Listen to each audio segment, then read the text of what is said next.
Bienvenue dans le magazine En route pour le COS. Chaque mois, Alsazin vous propose des experts de ce chantier qui est complètement hors norme. La question environnementale est au cœur du débat sur ce chantier. On va donc aujourd'hui se pencher sur la manière dont les problématiques environnementales sont traitées. Avec nous, Philippe Ravache, comment allez-vous? Très bien, merci. Soyez le bienvenu, vous êtes le directeur adjoint du projet Socos. Cécile Crène, responsable adjointe du pôle environnement de Socos. On va vous voir beaucoup aujourd'hui. Voilà, soyez la bienvenue. On va bien sûr, vous l'avez compris, évoquer les mesures de protection de l'environnement. Et je vais ouvrir avec vous, Philippe Ravache. Le COS a évidemment un impact sur l'environnement, on en parle très souvent. Quelles mesures prend-on pour protéger et l'environnement et la nature? Eh bien, nous prenons des mesures qu'on appelle des mesures de réduction et de compensation. Donc réduction pendant la phase chantier, avec, on s'intéresse bien entendu à la faune et à la flore, donc avec des mesures de protection à travers des clôtures, à travers de la signalisation, à travers des déplacements d'individus. Et on s'intéresse aussi à toutes les problématiques de l'eau, en mettant en place des ouvrages d'assainissement provisoires en phase chantier, qui seront bien sûr ensuite complétés par des ouvrages définitifs. Et on s'intéresse également à la surveillance de la qualité de l'eau et à la protection des zones humides. Alors c'est ce qu'on va voir aujourd'hui en images. Regardez ces images, Cécile Crène, vous êtes sur tous les fronts. On vous a vu même faire un peu avec vos collègues de la pêche électrique dans la Soufeule. Expliquez-nous. Oui, alors la Soufeule, c'est un des 11 cours d'eau qui sont traversés par l'autoroute. Et nous avions besoin de buser ce cours d'eau afin de réaliser une piste provisoire de chantier. De buser, vous avez dit? De buser, donc on pose des buses, okay. Pardon, c'est notre jargon. Donc on pose des buses pour la continuité à la fois hydraulique et piscicole. Et donc par-dessus, on crée une piste de chantier. Et avant de poser les buses, on a réalisé 2 opérations. Donc on est venu pêcher, là, comme on le voit sur les images, avec la fédération de pêche du Bas-Rhin, qui est venu pêcher les poissons. Et on les déplace en aval du cours d'eau, du chantier. Et nous avons aussi réalisé une sauvegarde des larves d'agrillon de mercure, qui est une libellule protégée. Et donc notre écologue a criblé, on va dire, la vase, et puis où il y avait des larves, et puis on a remis la vase en aval également, en dehors des emprises du chantier. Voilà, c'est un travail titanesque, ces travaux impactent évidemment les espaces naturels. Justement, des mesures sont prises pour réduire cet impact, notamment au fossé de l'Art, qu'on va découvrir, c'est à côté de Kolbsheim. Reportage, Mathieu Chanvillard. Le tracé de l'autoroute passera ici même, au-dessus du fossé de la Hart.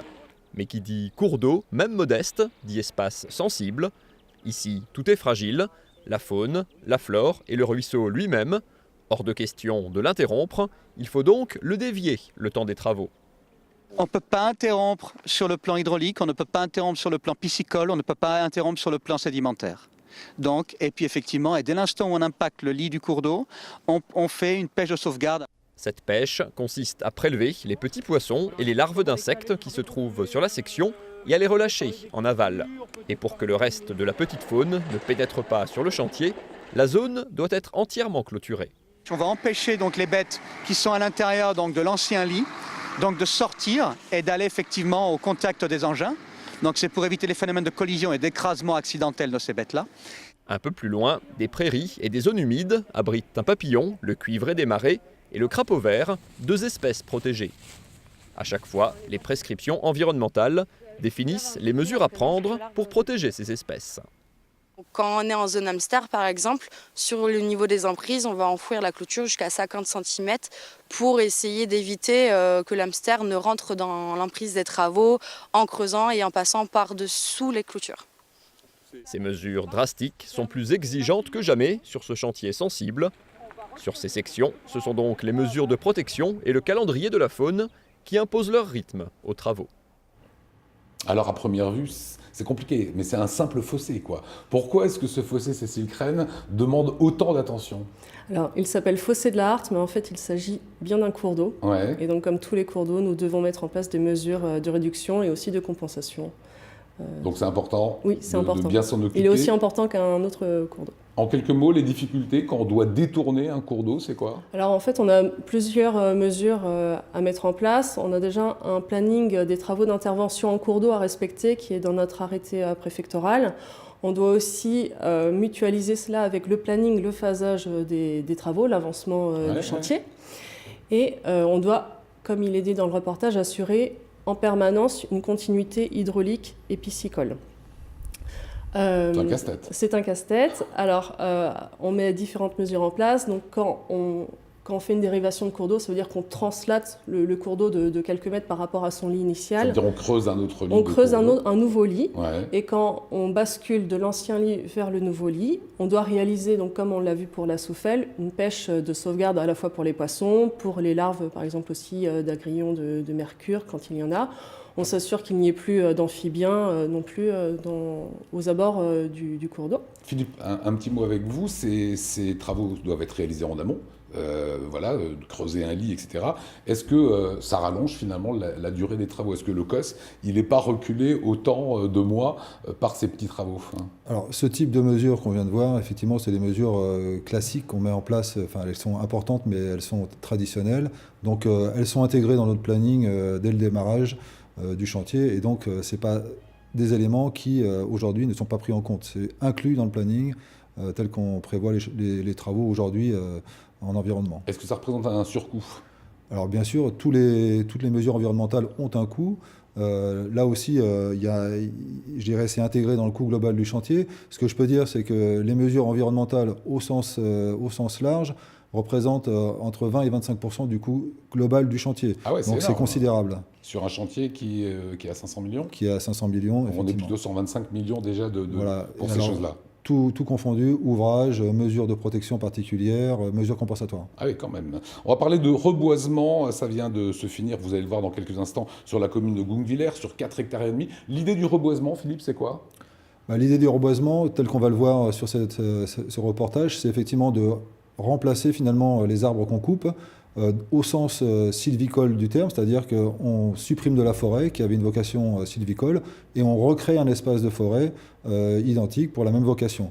Et donc c'est différent des mesures environnementales spécifiques aux espèces qui vivent dans ces forêts. Alors pour être clair, 20 hectares de forêt ont été rasés pour construire le COS. Cette surface boisée perdue, le constructeur que vous représentez doit en mettre 40, le double. Exactement, le ratio qui a été fixé dans les engagements de l'État, c'est un coefficient 2. Un arbre enlevé, on en met 2. On en met 2.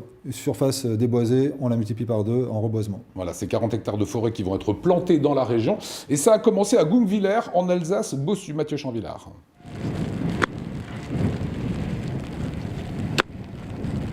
Des travaux de reboisement, ça ressemble à ça. Des milliers de jeunes arbres plantés un à un à flanc de colline, sous le regard vigilant de l'Office national des forêts. On a planté du chêne, donc qui est l'essence objective.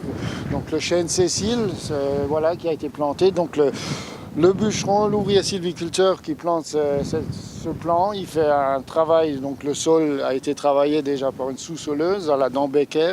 Et après à la pioche forestière, il plante et puis il tasse bien pour que le plant reprenne dans des conditions optimales au niveau de la reprise. Et à côté du chêne, on a planté des essences dites de bourrage, essentiellement du charme. Donc il y a un peu plus de 6000 charmes qui ont été plantés sur ces 4 hectares, accompagnés d'autres essences forestières, style érable, sycomore par exemple. Donc voilà, l'idée c'est de les planter relativement serrés. Donc les chênes sont plantés à 1,20 m sur 1,20 m, de manière à ce qu'ils partent en hauteur et qu'ils croissent de manière correcte et optimale.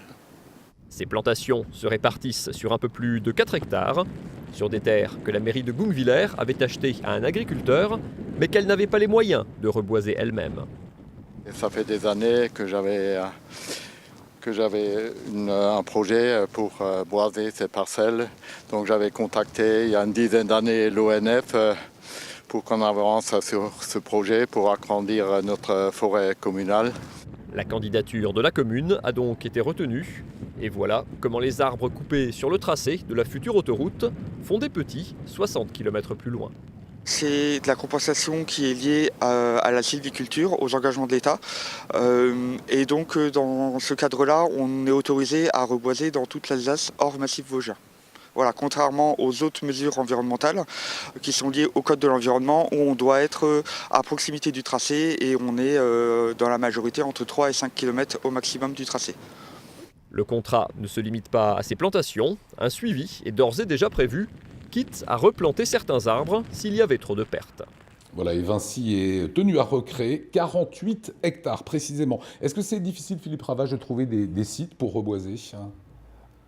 On se fait aider bien sûr de partenaires locaux qui connaissent bien le territoire, donc en l'occurrence l'ONF et Cosilval, avec qui on a des contrats. Et donc oui, c'est pas facile parce qu'il faut trouver des espaces libres, mais c'est leur connaissance du terrain qui nous permet d'y arriver. Et aujourd'hui, on a atteint déjà 28 hectares de sites identifiés. Voilà, c'est ce qui vous permet de flécher ce réseau et ces connaissances. Cécile, pourquoi est-ce que vous avez planté à Gungwiller sur 4,5 hectares? Alors l'ONF prospecte pour nous, hein, comme on l'a vu, et ils nous ont proposé cette surface qui était intéressante puisqu'elle était importante de 4,5 hectares. En plus, elle était dans le périmètre qu'on le recherche, donc c'était parfait pour nous, ça correspondait parfaitement. Voilà, sur les compensations, Philippe Ravache, dans l'absolu, c'est bien pour l'environnement hein, de compenser. On plante finalement plus d'arbres qu'on en coupe, hein, c'est un ratio de 1 sur 2, mais finalement, c'est aussi moins de terres agricoles. Hein. Alors effectivement, il faut trouver les espaces. Moins de terres agricoles, on choisit, enfin en général, les choix sont faits sur des parcelles qui sont soit déjà propriété de collectivités, comme c'était le cas à Gungwiller, soit sur des resclus forestiers qui sont en fait des espaces qui ne sont pas plantés, mais qui ne sont pas forcément de la terre agricole. On essaye effectivement d'éviter d'aller impacter aussi le monde agricole à travers ces replantations.